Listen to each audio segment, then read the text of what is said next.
Assalamualaikum warahmatullahi wabarakatuh. Perkenalkan, nama saya Nengika Mulisa dengan NIM 61201232003 semester 5 kelas RA 9. Di sini saya akan mempresentasikan tugas dari Bapak Asep Raffiuddin SEMM selaku dosen mata kuliah Manajemen Sumber Daya Manusia. Di sini saya akan mempresentasikan dengan judul materi penerapan pengelolaan sumber daya manusia dalam mendukung kinerja pada PT Wijaya Sentosa. Dalam sebuah perusahaan, sumber daya manusia punya peran yang sangat penting. Bagus atau tidaknya kinerja perusahaan sangat berpengaruh oleh cara perusahaan mengelola karyawannya. Oleh karena itu, secara terencana dan berkelanjutan agar tujuan organisasi bisa tercapai. Apa alasan penting dari pengenalan sumber daya manusia pada perusahaan? Perusahaan tidak hanya bergantung pada modal dan teknologi, tetapi juga pada manusia yang menjalankannya. Karyawan yang dikelola dengan baik akan bekerja lebih maksimal dan memiliki rasa tanggung jawab terhadap pekerjaannya.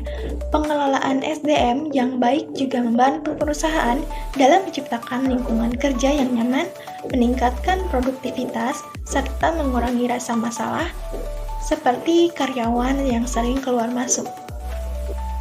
Organisasi yang akan kita bahas adalah PT Wijaya Sentosa, yaitu perusahaan yang di bidang retail dan distribusi barang kebutuhan sehari-hari. Perusahaan ini memiliki sekitar 60 karyawan yang bekerja di beberapa bagian seperti operasional, pemasaran, keuangan, dan distribusi. Setiap bagian memiliki tugas masing-masing, namun tetap saling berkaitan untuk mendukung kegiatan perusahaan secara seimbang. Tujuan pengelolaan sumber daya manusia. Tujuan utama dari pengelolaan SDM di perusahaan ini adalah untuk memastikan bahwa jumlah dan kualitas karyawan sesuai dengan kebutuhan perusahaan. Selain itu, pengelolaan SDM juga bertujuan untuk meningkatkan kemampuan karyawan, meningkatkan motivasi kerja, serta menciptakan hubungan kerja yang baik antara karyawan dan manajemen. Perencanaan tenaga kerja sesuai kebutuhan perusahaan. Perencanaan tenaga kerja dilakukan dengan melihat kondisi dan kebutuhan perusahaan. Manajemen mengevaluasi jumlah karyawan yang ada, lalu menyesuaikannya dengan beban kerja di setiap bagian. Misalnya saat permintaan meningkat, perusahaan akan membutuhkan tambahan tenaga kerja di bagian operasional. Selain jumlah perusahaan, juga mempertimbangkan kemampuan dan keterampilan yang dibutuhkan agar pekerjaan bisa berjalan dengan lancar. Selanjutnya yaitu proses rekrutmen dan seleksi karyawan. Rekrutmen dilakukan ketika perusahaan membutuhkan tenaga kerja baru. Informasi lowongan biasanya disebarkan melalui media sosial, website lowongan kerja, dan rekomendasi dari karyawan internal. Tahapan seleksi yang akan dilakukan meliputi seleksi administrasi, wawancara oleh HRD, tes sederhana sesuai posisi, dan wawancara akhir dengan pimpinan bagian terkait. Selanjutnya yaitu ada tahapan rekrutmen. Yang pertama, penentuan kebutuhan tenaga kerja. Proses penerimaan karyawan diawali dengan penentuan kebutuhan tenaga kerja.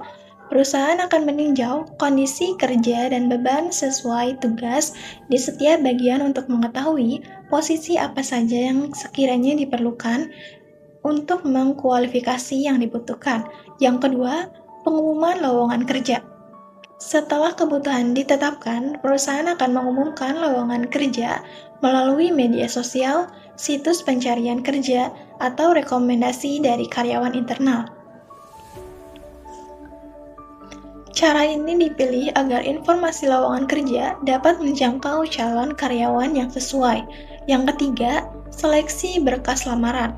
Pada tahap ini, perusahaan akan melakukan penyaringan terhadap berkas lamaran yang masuk.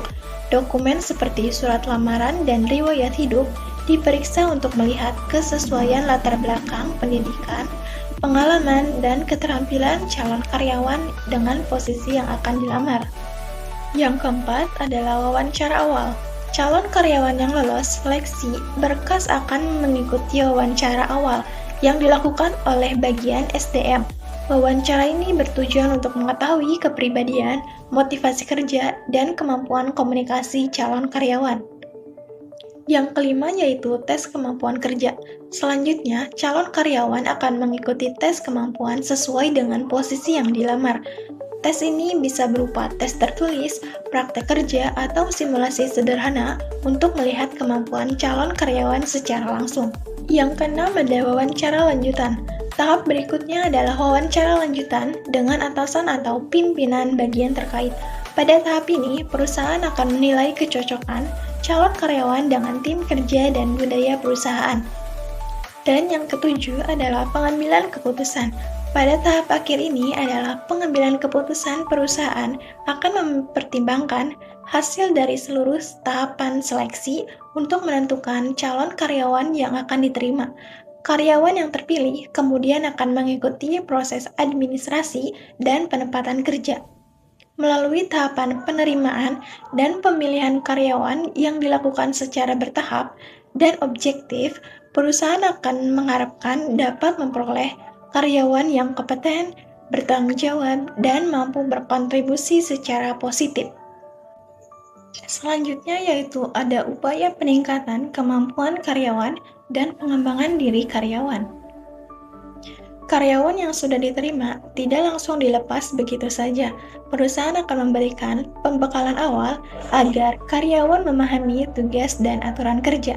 Selain itu, perusahaan juga akan mengadakan pelatihan untuk meningkatkan keterampilan penggunaan sistem kerja berbasis teknologi, dan pembangunan karyawan juga akan dilakukan dengan memberikan kesempatan promosi dan rotasi kerja.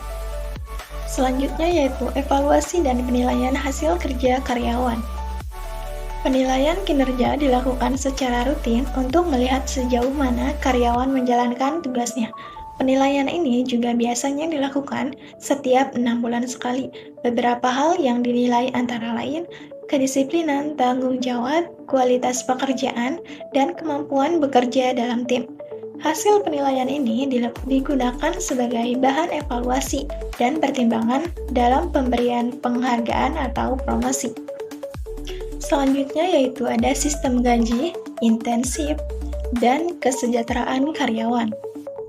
Perusahaan akan memberikan gaji sesuai dengan ketentuan yang berlaku dan menyesuaikannya dengan posisi dan tanggung jawab karyawan.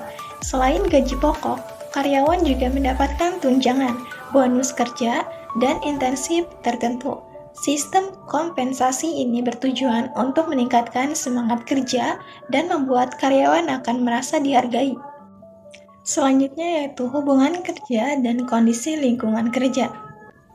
Perusahaan berusaha untuk menjaga hubungan kerja yang baik antara karyawan dan manajemen. Komunikasi dilakukan secara terbuka agar setiap masalah bisa diselesaikan dengan baik. Lingkungan kerja yang aman dan nyaman juga menjadi perhatian perusahaan agar karyawan bisa bekerja dengan lebih fokus dan produktif. Dan yang terakhir adalah kesimpulan. Pengelolaan sumber daya manusia yang baik sangat berpengaruh terhadap keberhasilan organisasi. Dengan perencanaan tenaga kerja yang tepat, proses penerimaan yang baik, pengembangan karyawan yang berkelanjutan, dan sistem penilaian kompensasi yang adil, perusahaan dapat menciptakan karyawan yang berkualitas dan siap menghadapi tantangan dunia kerja.